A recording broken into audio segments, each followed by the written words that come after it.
सोचिए, अगर आपको कामयाबी का एक ऐसा रास्ता मिल जाए जिसमें सिर्फ कुछ खतरे खून देने हों, क्या आप अपने सबसे प्यारे इंसान का खून देने के लिए तैयार होंगे? ये कहानी शुरू होती है एक हंसते खेलते खुशहाल खानदान से। एक ऐसा घर जहां मोहब्बत, इज्जत और आपसी समझदारी की कोई कमी नहीं थी। हर सुबह मुस्कुराहटों से भरपूर होती और हर शाम दुआओं में ढली हुई लगती थी। लेकिन जिंदगी का दस्तूर ही कुछ ऐसा है कि जब सबसे ज्यादा सुकून महसूस होता है, वहीं से इम्तिहान की शुरुआत होती है। किसी ने सोचा भी नहीं था कि इस मोहब्बत से लबरेज जिंदगी का अंजाम इतना दर्दनाक और खौफनाक होगा कि सुनने वाले की भी रूह कांप उठे। समर और फाइजा एक खूबसूरत जोड़ी, जिनकी शादी को 2 साल मुकम्मल हो चुके थे। दोनों एक दूसरे से बेहद मोहब्बत करते थे। उनके दरमियान ऐसी समझदारी थी कि कोई भी देखकर कह देता, क्या लाजवाब जोड़ी है, जैसे ऊपर वाला खुद मिलाकर भेजा हो। समर का अपना कपड़ों का कारोबार था, जो उसके वालिद और दादा से विरासत में मिला था। लेकिन समर ने महज विरासत पर भरोसा नहीं किया, उसने अपनी मेहनत और समझदारी से उस कारोबार को नई बुलंदियों तक पहुंचाया। वो एक कारोबारी सोच रखने वाला शख्स था, लेकिन साथ ही बेहद मुतवाजी और खानदानी उसूलों का पाबंद था। उसका यकीन था कि कामयाबी और इज्जत साथ साथ चलती है, और इसीलिए हर किसी के साथ अदब और तहजीब से पेश आता था। फैजा एक बहुत ही हसीन, मासूम और प्यारी लड़की थी। उसकी बातें इतनी नरम और अंदाज इतना सीधा साधा था कि हर कोई उससे पहली मुलाकात में ही मुतासिर हो जाता। उसकी शादी समर से बहुत कम उम्र में हो गई थी, लेकिन उस बच्ची ने अपने घर को जितनी समझदारी और खुलूस से संभाला, वो काबिल तारीफ था। फायजा अपने सास ससुर से भी बहुत अदब और मोहब्बत से पेश आती थी। वो घर का सारा काम मुस्कुराते हुए करती, खाना बनाना, साफ सफाई, मेहमानों की तवज्जो, हर चीज में वो आगे रहती। उसकी हर अदा में अपनापन था। वो कभी शिकायत नहीं करती और हर छोटी बड़ी जिम्मेदारी को खुशी खुशी निभाती थी। समर के एक भाई और एक बहन भी थे, जो अब शहर में रहते थे। दोनों ने शादियां कर ली थी और अब अपने अपने घरों में मसरूफ थे। वो छुट्टियों में ही अपने वालिदैन से मिलने आया करते, लेकिन परिवार में एकता और मोहब्बत का रिश्ता इतना मजबूत था कि दूर रहकर भी हर कोई एक दूसरे के करीब लगता था।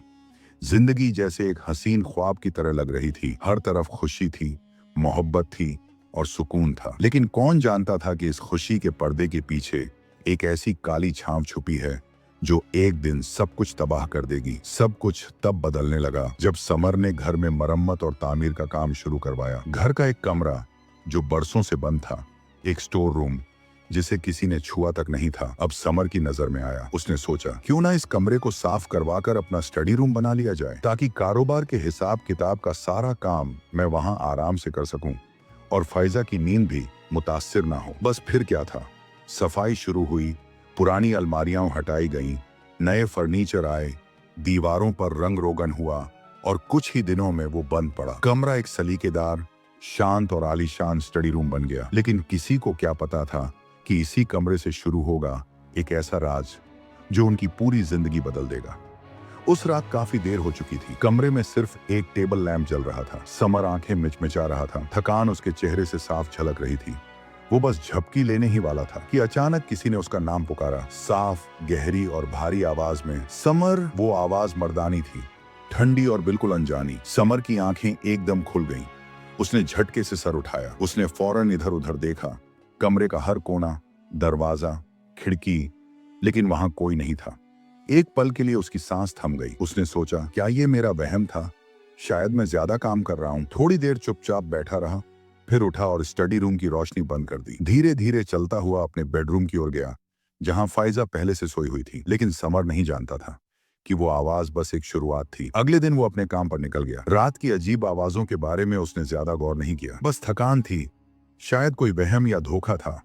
उसने खुद को तसल्ली दी। ऐसे ही कुछ दिन और गुजर गए।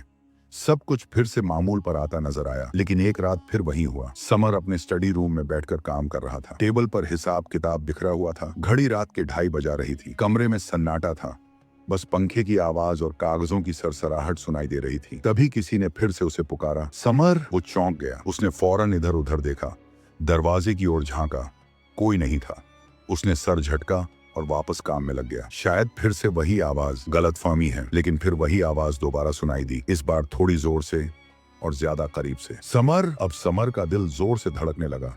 उसने कांपती आवाज में पूछा, कौन है? क्या चाहते हो तुम? तभी एक ठंडी गूंजती हुई आवाज कमरे में भर गई, मैं तुम्हारा दोस्त हूँ, मैं तुम्हें बचपन से देख रहा हूँ। तुम बहुत होशियार हो समर। तुम काम में आगे बढ़ना चाहते हो और मैं इसमें तुम्हारी मदद कर सकता हूँ। समर पूरी तरह से घबरा गया। उसने कांपते हुए पूछा, तुम हो कौन और मेरी मदद क्यों करना चाहते हो? उसके जवाब में जो सुना वो उससे पहले कभी नहीं सोचा था। मैं एक जिन्न हूँ, इस कमरे में बहुत सालों से कैद था और तुमने मुझे आजाद किया है जब तुमने ये दरवाजा खुलवाया। अब मैं आजाद हूँ और अब मेरी जिम्मेदारी है कि मैं तुम्हारा शुक्रिया अदा करूं। समर ने डरते हुए पूछा, तुम मेरी क्या मदद कर सकते हो? मैं तुम्हें एक कामयाब इंसान बना सकता हूँ। दौलत, ताकत, शोहरत सब कुछ मिलेगा।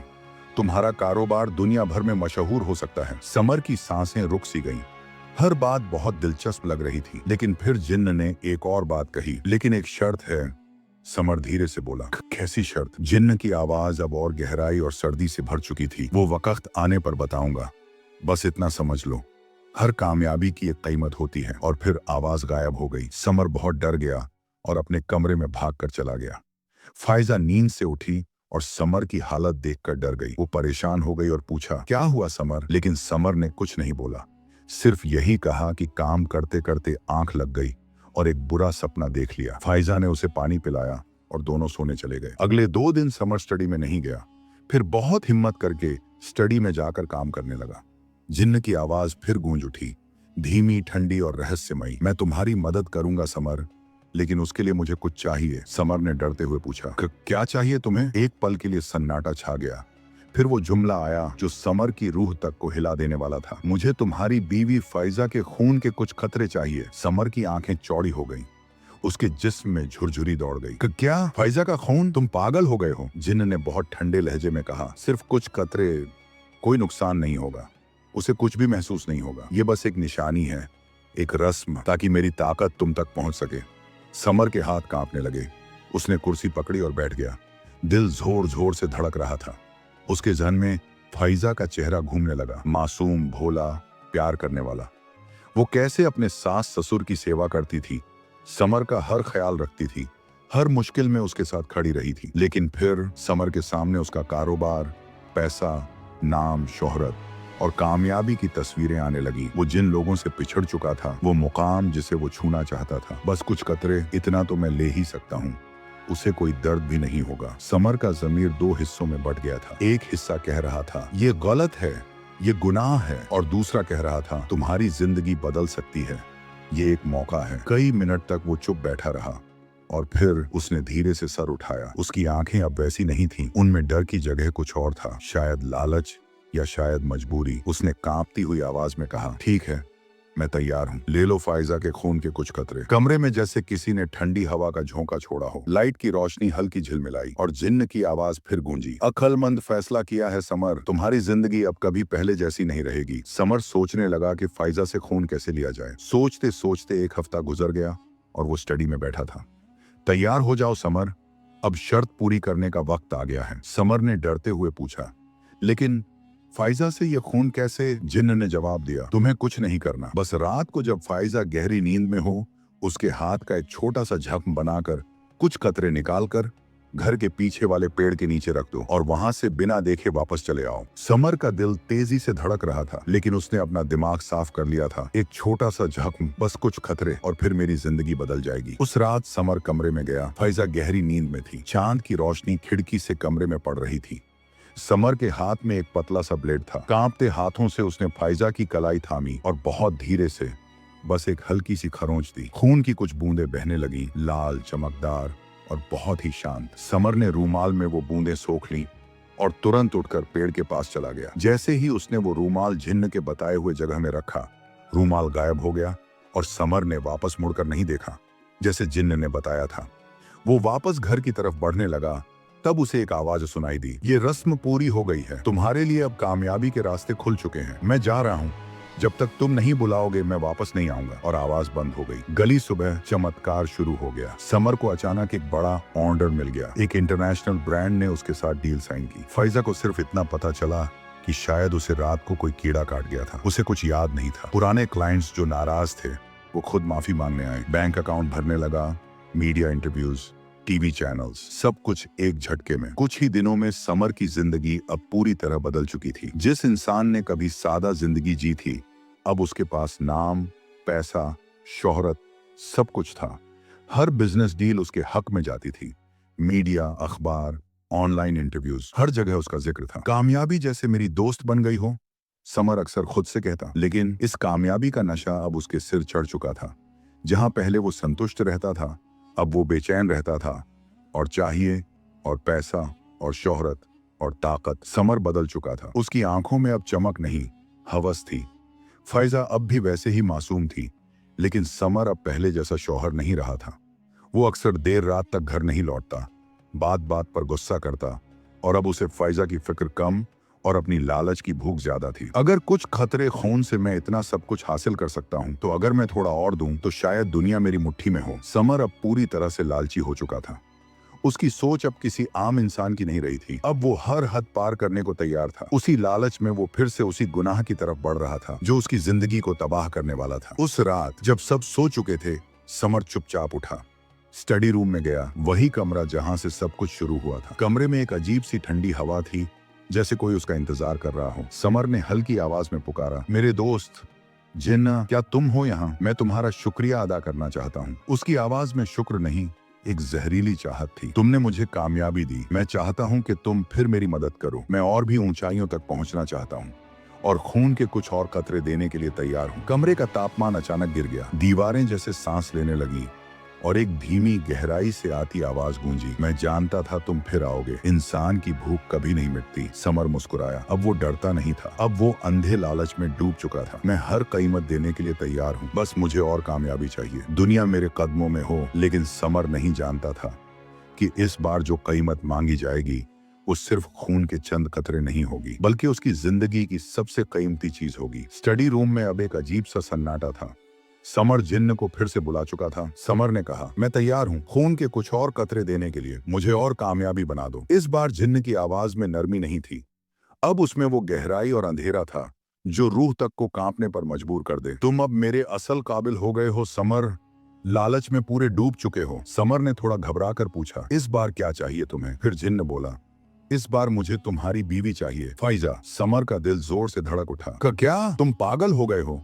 तुम्हें फैजा क्यों चाहिए? जिन्न अब मुस्कुरा रहा था, लेकिन वो मुस्कान डरावनी थी। तुमने मुझे आजादी दी, फिर खून दिया, और अब मुझे मेरी ताकत का असलियत चाहिए। एक जिंदा रूह, एक पाक और साफ दिल जिसमें मैं उतर सकूं। फैजा बहुत खूबसूरत है और मुझे पसंद है, मैं उसको मेरी दुनिया में ले जाऊंगा। समर का दिमाग सुन्न हो गया। वो एक पल के लिए बिल्कुल खामोश रह गया। फैजा की मुस्कुराहटें, उसकी मोहब्बत, उसका भरोसा, सब समर की आंखों में घूमने लगा। उसका चेहरा पसीने से तर था, उसकी रूह कांप रही थी।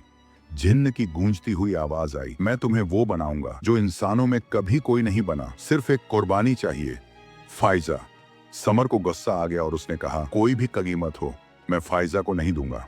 ये कहकर वो वहां से जाने लगा। जिन्न ने उसे रोक लिया और कहा, फैजा को तो मैं अपनी दुनिया में वैसे भी ले जाऊंगा, जैसे तुझे एक कामयाब इंसान बनाया है, वैसे ही तुझे अपने रास्ते पर लाना मेरे लिए मुश्किल नहीं। बेहतर यही है कि तू खुद ही फैजा को मेरे हवाले कर दे। समर ने ठंडे लहजे में कहा, जो करना है कर लो, और वहां से निकल गया। अब समर पहले जैसा मुंजम नहीं रह गया था। जहां वो पहले घंटों तक हिसाब किताब में मग्न रहता था, अब हर वक्त बेचैन रहता। नींद पूरी नहीं होती थी, आंखों के नीचे गहरे काले साए बन चुके थे। फैजा ने कई बार पूछा, समर तुम ठीक हो? पहले जैसे नहीं लगते। समर बस मुस्कुरा कर कहता, बस थोड़ा काम का दबाव है, कुछ नहीं। लेकिन हकीकत ये थी कि उसका जहन अब ठिकाने पर नहीं था। वो हिसाब में गलतियां करने लगा था, ऑर्डर मिस होने लगे थे, ग्राहक नाराज हो रहे थे। एक दिन उसके वालिद का फोन आया, समर तिजारत में इतना बड़ा नुकसान कैसे हो गया? माल वक्त पर नहीं पहुंचा और 2 पुराने ग्राहक कॉन्ट्रैक्ट तोड़ चुके हैं। समर हैरान रह गया। फैजा ने सबसे पहले महसूस किया कि कुछ गड़बड़ है। रात को बत्तियां अपने आप जल जाती थीं, रसोई में बर्तन खुद ब खुद गिरते थे, और सबसे अजीब बात, फैजा को हर रात कोई उसका नाम पुकारता सुनाई देता था। एक दिन फैजा ने समर से कहा, समर मुझे लगता है इस घर में कोई है, कोई साया बुलाता है, मुझे अपने साथ ले जाना चाहता है। समर ने उसे सच्चाई नहीं बताई, सिर्फ इतना कहा कि सब ठीक हो जाएगा। लेकिन अब समर डरने लगा था। उसे समझ नहीं आ रहा था कि क्या करे, किससे बात करे। हद तो तब हुई जब हर रात फैजा उसी पुराने पेड़ के नीचे सज धज कर बैठती और किसी से बातें करती। ऐसा लगता जैसे वो धीरे धीरे दीवानी होती जा रही थी। एक तरफ फैजा की ये हालत और दूसरी तरफ अपना डूबता कारोबार। समर की समझ खत्म हो चुकी थी। आखिरकार हिम्मत करके उसने अपने माँ बाप को सब कुछ बता दिया।